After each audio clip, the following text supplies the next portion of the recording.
nan ngay analyser la sortie de l'ex-procureur de la République. waaw mën nga ko analyser ci la particularité de ce qu'on appelle les sciences juridiques qu'on appelle prosaïquement le droit. Comment les sciences juridiques sont une discipline vivante et appétissante. Oui.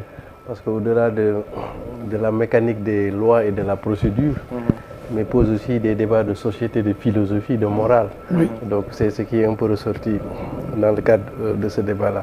Pour moi, jàpp naa ne le droit est dynamique. Sorti Serigne Bassirou Gueye dafa ñu war a permettre ñu corriger waat sunu arsenal juridique. Ci lan parce que loi yi doctrine d'abord les faits sociaux daf koy nourrir ñu tëgg ko loi maintenant doctrine aussi daf koy nourrir. li tey li mu def nii je pense que c'est un bon sujet sur la doctrine.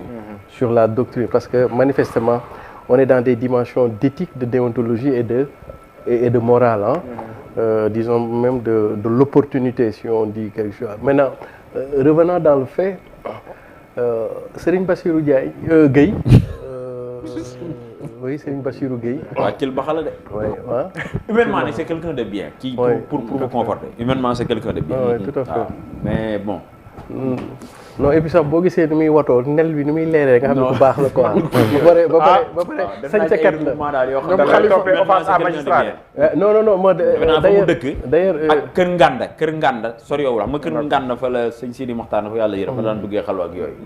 non et puis lu ngeen seetlu ci sëñ Bassirou Gueye sañcakat la aussi. waaw nee na moom dafa fonk élégance. oui très bien et il a été élégant aussi. très bien c'est un homme de mise. démb dugg ci ay secret yu bëri waxul dara loo xam ne day indi kii. tout à fait. il a dit qu'il devait être élégant ce jour-là. voilà est-ce que waaw amul ko élégant amul de non am na kenn mais dama koy bañ a tudd. tout à fait. non c'est un doyen quand même. waaw non. yow kii rek nga ne damm na. ah déet damaa xam ki muy wax boo tax. yaa ngi tooñ mais il est très bien macha allah. tout à fait. donc da nga dul xam Serigne Bassirou Gueye est-ce que dafay waxe à quel titre à quelle qualité. Serigne Bassirou Gueye parle. Est-ce que Serigne Bassirou Gueye c'est le magistrat qui parle? Est-ce que c'est Serigne Bassirou Gueye l'ex-procureur qui parle?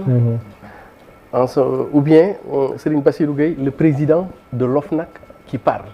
Ou alors Serigne Bassirou Gueye intuitif persona citoyen simple? est-ce que nekkul boobu. waaw bu mu ci doon rek. dafa am benn jàngat buñ ci war a mën a jàngat. te jàpp naa ne moom comme ni ko gars yi waxee dafa am lu ñuy tuddee obligation de réserve ak obligation de retenue. Obligation de réserve day viser sa fonction. Obligation de retenue nag moom c'est beaucoup plus personnel même moom mën nga ko catégoriser fii mais encore c'est beaucoup plus personnel. ma jàpp ni dans le statut général bi organisé ce qu'on appelle la magistrature et au-delà sax la haute administration. li dal gendarme yi dal douane dal ñeneen ñi moo dal administration générale quoi territoriale comme on dit moo dal tamit justice.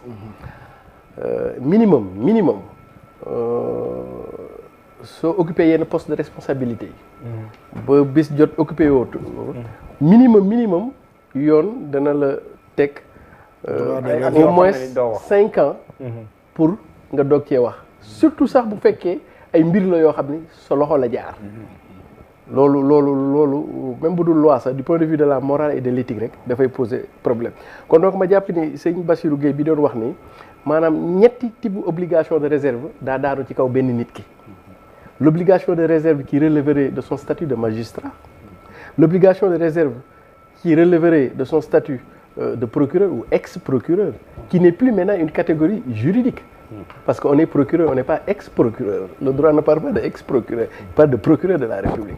beneen bi mooy le président de l'OFNAC mais attention OFNAC saa yi du caaxaan.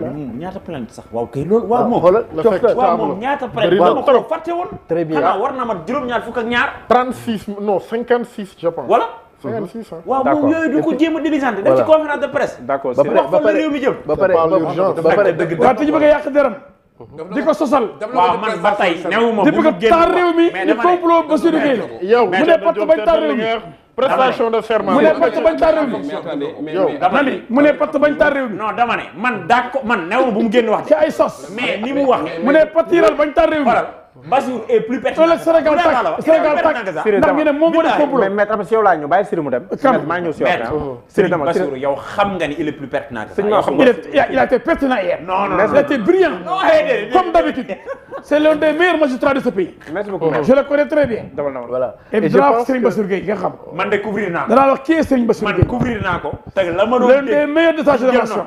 non wuute na ak li ma dégg. merci beaucoup première histoire am laa ne ko yow ci ira loin lu laa ko waxoon. non xam na première histoire am xam na l'écosystème de la magistrat extra dama fekkee nekk jeune magistrat mais démb jël parole tribunal correctionnel ma ne ko kii dana dem fa sori incha allah te booba léegi mais démb booba léegi non mais non il m'a jamais déçu un brillant parquetier. mais le problème d'histoire c'est l'histoire du problème c'est-à-dire problème bi du mooy est-ce que dafa maanaam il est compétent ou pas dan ni c'est pertinent hier amul sañ-sañ wax sañ-sañ bi Abdi ñun ñaar bokkuñ position d'accord naa Siri foog nga def man danaa ñëwaat ci loolu yow pour yow amul droit pour man am na droit te daa ci ñëwaat voilà Siri foog nga def mais loolu tout à fait donc léegi je pense que dina baax ci suñu évolution société ñu jéem a xool par rapport à la haute administration ce qui pourrait relever d'un code de déontologie ou un code d'éthique ñu bind ko mu leer quoi parce que peut-être su ko Serigne Bassirou Gueye mënee def peut-être il y a un vide juridique ou bien qui peut donner sujet à une interprétation je pense que lii nii normalement war nañu servir prétexte ñu gën a joyantiwaat suñuy loi pour muy gën a leer quoi pour que ñu xam est-ce que am na ci sañ-sañ wala amu ci sañ-sañ mais loolu c'était la partie disons sciences juridiques doctrinaires tout ce que vous voulez scientifique etc. Maintenant mu ñëw beneen dimension politique qui peut expliquer peut-être de l'opportunité pour Serigne Bassirou Gueye génn wax te loolu on peut l'analyser sous deux angles premier angle bi moom la sama Serigne wax léegi parce que dossier bi peut-être que xaw na jaxasoo boo xam ni ñëpp ñu ci cité ñi ngi jéem a def seen i pexe pour teel cee génn balaa ëllëg leneen di am mën na nekk maintenant deuxièmement plus important mooy Serigne Bassirou Gueye pour qui connaît un peu l'histoire c'est Mimi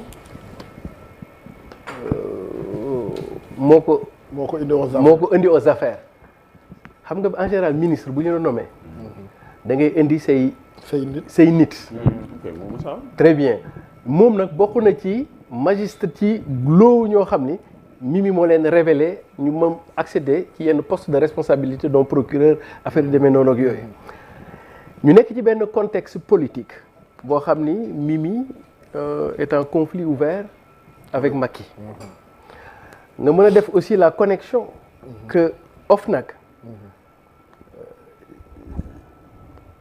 direction la boo xam ne c'est éminemment politique au sens que président Macky Sall du fa fal nit koo xam ne mënu la maîtriser ndax enjeu yu mu am foofu léegi nag du point de vue politique mën nga def lecture Serigne Bassirou Gueye est-ce que sortie bi mu def nii ça profite à Mimi ou bien ça profite à Macky au président Macky Sall ou bien ça ne profite pas ou ça profite au président Macky Sall est-ce que d'ailleurs sax même c'est à se demander au fond est-ce que président Macky Sall yëg na sortie est-ce que waa ji tàggu na président Macky Sall avant muy def lii. nga foog na seen bopp. waaw très bien donc je me suis dit que peut-être ak fi réew mi toll nii peut-être le président de la République pourrait être beaucoup plus sage pour dire que comme affaire yi fii dañ ci toll ak yooyu ak conséquences de perturbation sociale yi muy indi yëpp jaru ko quoi de toute manière l'affaire suit son cours nga wax ci du et cetera peut-être donc mën na nekk en arrière-plan comme ni koy grand bi di waxee en arrière-plan géostratégique lan moo nar a nekk après taxawaayu Serigne Saliou Gueye dans le conflit larvé entre Mimi Touré et le président Macky Sall. Serigne Bassirou wala Serigne Saliou. non Serigne Bassirou ndeysaan. waaye gis nga waaw Serigne Bassirou Gueye. quelle devrait être sa position lii nii ban logique la nekk ci dans la guerre larvée entre Mimi. Mais je ne vois pas la corrélation. waaw xaar ma parce que Mimi.